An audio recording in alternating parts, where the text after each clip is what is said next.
On May 21, 1960, Jeffrey Dahmer was born in Milwaukee, Wisconsin, the oldest of two sons to Lionel and Joyce Dahmer.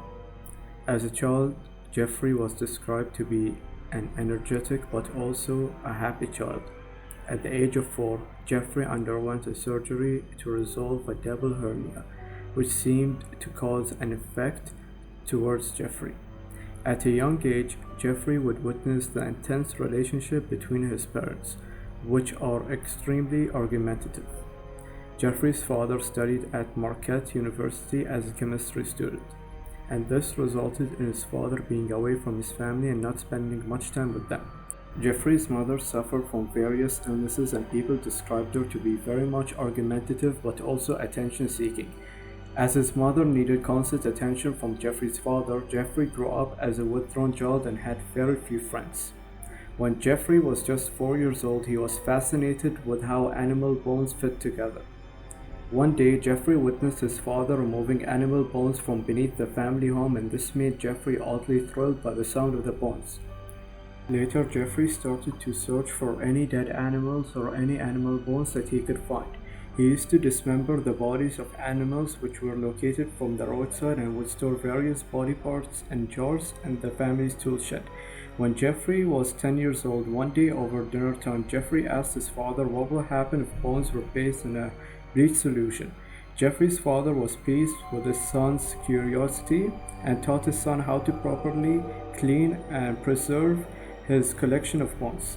At the age of 14, he began drinking alcohol to suppress his urges and disturbing thoughts. At the age of 16, Jeffrey fantasized about raping a male jogger that he found attractive, and he planned to attack the man. On a particular day, Jeffrey was waiting in the bushes with a baseball bat and waiting for the male jogger to arrive. However, the man didn't come by that day, and Jeffrey later admitted this was his first attempt to attack someone.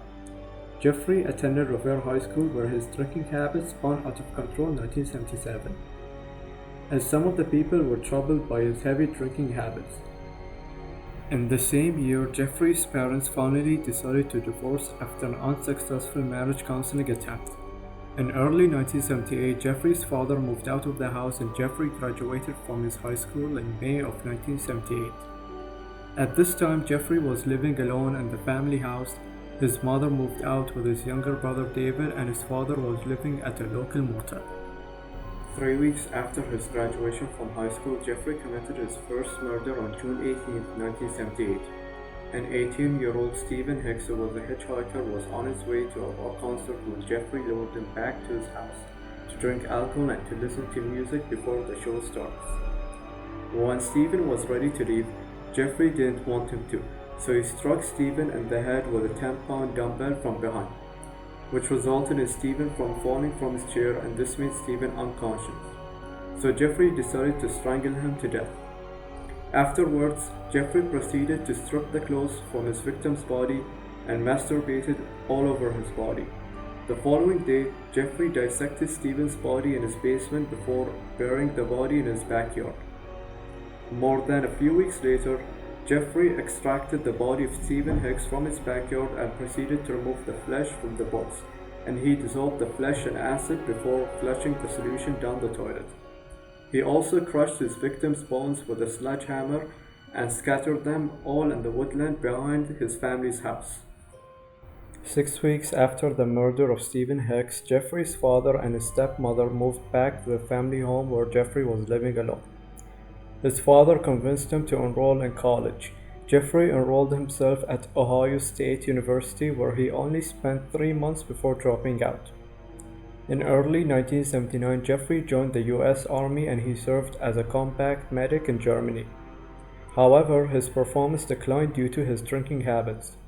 He was later discharged in March of 1981. Years later, 2 fellow soldiers reported being sexually assaulted by Jeffrey during their time in the Army. Following his discharge from the Army, Jeffrey returned to the United States on March 24, 1981, but couldn't face his father for his failed Army service. So Jeffrey decided to move to Miami Beach, Florida, where he worked in a sandwich shop deli and rented a room in a nearby motel. Jeffrey spent most of his money on alcohol and was soon evicted from the motel for non-payment. After 6 months in Miami, Jeffrey returned back to Ohio to live with his father and his stepmother in September of 1981. Jeffrey continued to drink heavily, and 2 weeks after his return, he was arrested for drunk and disorderly conduct. In December of 1981, his father sent him to live with his grandmother in West Allis, Wisconsin. At first, Jeffrey showed signs of positive change. He attended church with his grandmother, he found work, and willing to do the chores. However, these positive changes didn't last long. On the 7th of August 1982, Jeffrey was arrested for exposing himself to a crowd of 25 women and children at Wisconsin State Fair Park. In early 1985, he began visiting bathhouses on a regular basis but found himself dissatisfied with his partner's movement during the sexual act. In June of 1986, he began drugging and assaulting the men in the bathhouses. The bathhouses revoked his membership and he began to use hotel rooms to continue these acts. On the 15th of September 1987, Jeffrey encountered a 25-year-old man named Stephen Tayomi at a bar and invited him to his room at the Ambassador Hotel. Jeffrey only intended to drug and assault Stephen. However, Stephen was found dead the next morning. His chest was crushed in and Jeffrey had bruises all over his hand. Jeffrey told investigators later he had no recollection of the murder. Jeffrey left the body in his room and went to purchase a suitcase, which he transported to his grandmother's house. Jeffrey spent approximately 2 hours dismembering Stephen's body before disposing the remains in trash bags, excluding Stephen's head. Jeffrey tried to preserve the head in a bleach solution for sexual purposes. However, the head was found to be too brittle by the bleaching process and Stephen's head was disposed. After the murder of Stephen Tayomi, Jeffrey turned his attention to seek out more men to murder at his grandmother's house. 2 months after his last victim, Jeffrey's next victim was a 14-year-old male prostitute, James Dockstater, whom he lured to his grandmother's house with an offer to pay him $50 for nude photographs. Jeffrey drugged and strangled him to death, and he left the body in the cellar for a week before dismembering and disposing of the body the same way he did with Stephen Tayomi's. On the 24th of March 1988, Jeffrey met a 22-year-old man named Richard Guerrero outside of a gay bar. Jeffrey lured Richard to his grandmother's house where he drugged and strangled Richard with a leather strap.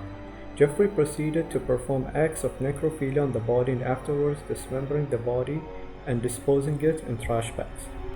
In September of 1988, Jeffrey's grandmother asked him to move out of the house due to his habit of bringing young men to her house late at night and the horrible smell emanating from the basement and garage. Jeffrey found an apartment on North 25th Street, and on the 25th of September he moved into his new apartment. The following day he was arrested for drugging and sexually assaulting a 13-year-old boy whom he had lured to his apartment to pose for nude photographs. In January of 1989, Jeffrey was convicted of a second-degree sexual assault and of enticing a child for immoral purposes. 2 months after his conviction and his sentencing, Jeffrey moved back to his grandmother's house on a temporary basis, and that's when he killed his fifth victim, 26-year-old Anthony Sears, who Jeffrey met at a gay bar on the 25th of March 1989. Jeffrey lured Anthony to his grandmother's house where the pair engaged in oral sex before Jeffrey drugged and strangled him to death. Jeffrey performed his usual acts of dismembering and disposing of the body. But this time, Jeffrey found Anthony very attractive. Thus, he preserved Anthony's head and genitals and stored them in his work locker.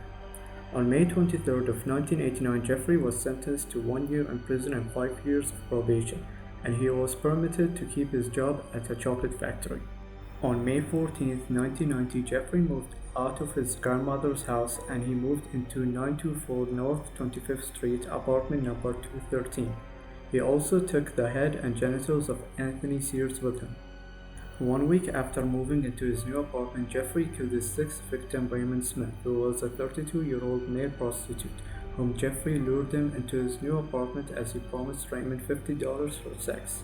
Jeffrey gave Smith a drink that included 7 sleeping pills and proceeded to strangle him with his own bare hands.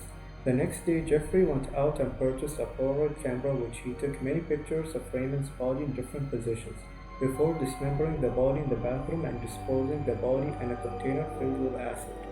Jeffrey also kept the skull of Raymond Smith which he later spray-painted the skull and displayed the skull alongside Anthony's ears. On June 14, 1990, Jeffrey met an acquaintance named Edward Smith, who was 27 years old at the time of his murder. He drugged and strangled Edward to death. This time, Jeffrey decided to freeze the body to prevent it from holding moisture, but the process failed and the body was later disposed in the acid container. Approximately less than 3 months later, Jeffrey met 22-year-old Ernest Miller and agreed to accompany Jeffrey to his apartment for $50 to let him listen to his heart. Jeffrey gave his victim a drink laced with 2 sleeping pills. However, when he failed to drug Ernest, Jeffrey slashed his throat. Jeffrey took pictures of the nude body and afterwards proceeded to dismember the body in his bathtub. He also kept the bones of his victim and kept portions of his victim's flesh, such as biceps, hearts, in the fridge to consume later. Jeffrey also reserved the skull of his victim and painted it. Jeffrey's next victim was a 22-year-old man named David Thomas, whom he met at the Grand Avenue Mall. He invited David for a few drinks and offered to pay David for nude photographs. Jeffrey admitted that he wasn't attracted to David, but he killed him to avoid any angry reaction over having been drugged by Jeffrey. Therefore, Jeffrey strangled him and dismembered the body and took pictures of his body. For 5 months, Jeffrey couldn't lure any victims to his apartment. This made Jeffrey feel depressed, stressed, but also having suicidal thoughts, which he complained to his probation officer throughout 1990. On the 18th of February 1991, Jeffrey lured 17-year-old Curtis Strater, whom he spotted at a bus stop near Marquette University. The 17-year-old was drugged and strangled by Jeffrey and proceeded to dismember the body and photographed each stage of the process and reserved his hands, skull, and genitals. On April 7th, Jeffrey met his next victim, 19-year-old Errol Lindsay. Jeffrey drugged him and drilled a hole in his skull and poured acid. Jeffrey hoped that Errol would become a zombie sex slave to please his sexual desires. This did not work, and Errol awoke and complained about a headache and asked, "What time is it?" Jeffrey drugged him again and then strangled him to death. He decapitated Errol's body and kept his skull. The fellow residents complained to the building's manager for the horrible smell emanating from Jeffrey's apartment, including the sounds of falling objects and the sound of a chainsaw. Jeffrey gave a response by saying that his freezer broke down, which causes the contents inside his fridge to be spoiled. On the 24th of May, Jeffrey murdered 31-year-old Anthony Hughes, who was the deaf-mute person, and Jeffrey had to communicate using handwritten notes. Jeffrey promised of posing nude photographs for Anthony. However, he was strangled and his body was placed in Jeffrey's room for 3 days before dismembering the body and photographing the process. 3 days later, Jeffrey lured another victim, 14-year-old Conorak. Conorak was the younger brother of the boy whom Jeffrey molested back in 1988. Jeffrey drugged Conorak in his apartment and re-attempted his experiment to turn Conorak into a zombie. Jeffrey went to purchase alcohol and left Conorak alone in his apartment with the body of Anthony Hughes in the bedroom. Conorak managed to escape from Jeffrey's apartment and he was wandering in the street naked and bleeding. 3 women found Conorak in the street and Jeffrey arrived to the scene and explained to the woman that Conorak was his friend. Jeffrey also attempted to get Conorak back to the apartment, but the woman prevented this from happening and phoned 911. When 2 officers arrived, Jeffrey told the officers that Conorak was his 19-year-old boyfriend who drank too much and he behaves in this way when he's drunk. The woman who found Conorak protested against the officer, saying that he was bleeding, but regardless, the police took Conorak back to Jeffrey's apartment despite a foul smell emerged from Jeffrey's apartment. They eventually let Conorak in Jeffrey's apartment, where Jeffrey strangled Conorak to death. Jeffrey also went on to dismember Conorak's body and kept his skull. At this stage, Jeffrey's murder spree was accelerating.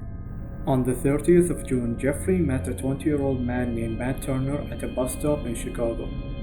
Jeffrey offered to take Matt into a professional photo shoot in Milwaukee. Jeffrey murdered Matt by strangling him and dismembering his head and organs in plastic bags placed inside the freezer. On the 5th of July, Jeffrey invited Jeremiah Weinberger, whom he met at a gay bar, to spend the weekend with him. Jeffrey drugged and attempted his experiment on Jeremiah by drilling a hole through his skull and injecting boiling water. Jeremiah's body was decapitated and placed in a bathtub for a week for being dismembered and placed inside the container filled with acid. On the 15th of July, Jeffrey met 24-year-old Oliver Lacey. Jeffrey offered to photograph him nude. Jeffrey tried to chloroform Oliver, however this failed. Jeffrey strangled Oliver and performed acts of necrophilia on the body, later dismembering the body and placing Oliver's head and heart in the refrigerator and freezer. 4 days later, on the 19th of July, Jeffrey was fired from his job, and on the same day he lured Joseph Braveheart to his apartment where he drugged and strangled him. He left him lying in his bed for 2 days. He later decapitated the body and preserved the head in his refrigerator and dissolved him in acid.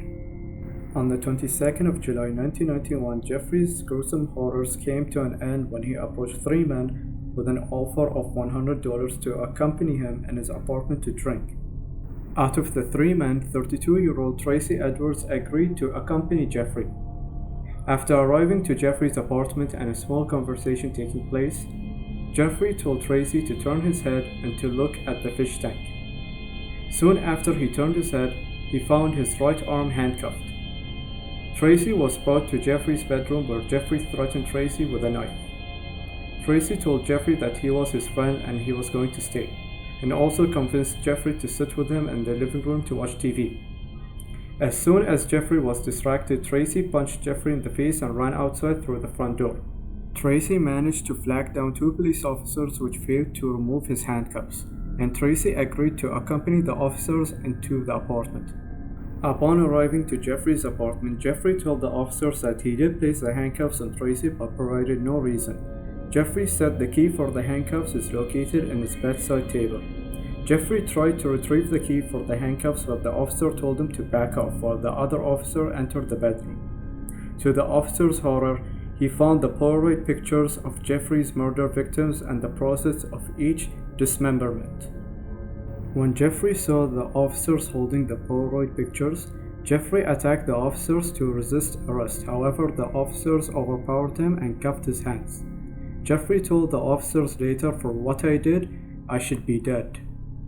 Investigators found 4 severed heads, 7 painted skulls, plenty of preserved body parts such as frozen flesh and organs, a 74-gallon drum filled with acid, and 74 Polaroid pictures of the dismemberment of Jeffrey's victims.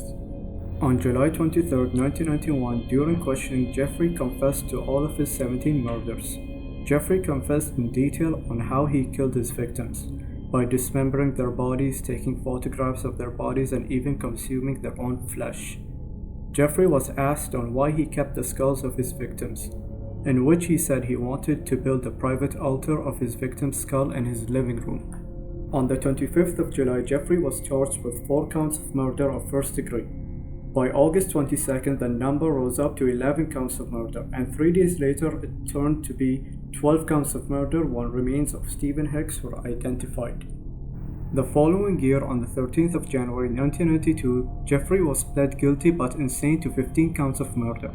Jeffrey's trial began on the 30th of January. The debated issue between the 2 opposing sides was to determine whether Jeffrey suffered from a mental or personality disorder. The prosecution claimed that Jeffrey did not show any signs of mental illness. Instead, Jeffrey understood his wrongdoings. The defense argued that Jeffrey suffered from mental illness and was unable to control his impulses. Plenty of psychiatrists for both sides diagnosed Jeffrey with several personality disorders and the use of substance disorders. On the 15th of February 1992, Jeffrey Dahmer was ruled sane and was sentenced to 15 counts of life imprisonment, including 10 years for his first 2 counts and additionally 70 years. Jeffrey was transferred to a prison called Columbia Correctional Institution located in Wisconsin. The first year of his sentencing, Jeffrey was placed in solitary confinement for his own safety. Jeffrey Dahmer died on the 28th of November 1994 when him and a fellow inmate were beaten to death with a metal bar by Christopher Scarver. Christopher Scarver was a known murderer himself and was mentally ill. He later said the voice of God made him do it since Jeffrey was hated by prison inmates and staff. Jeffrey Dahmer was 30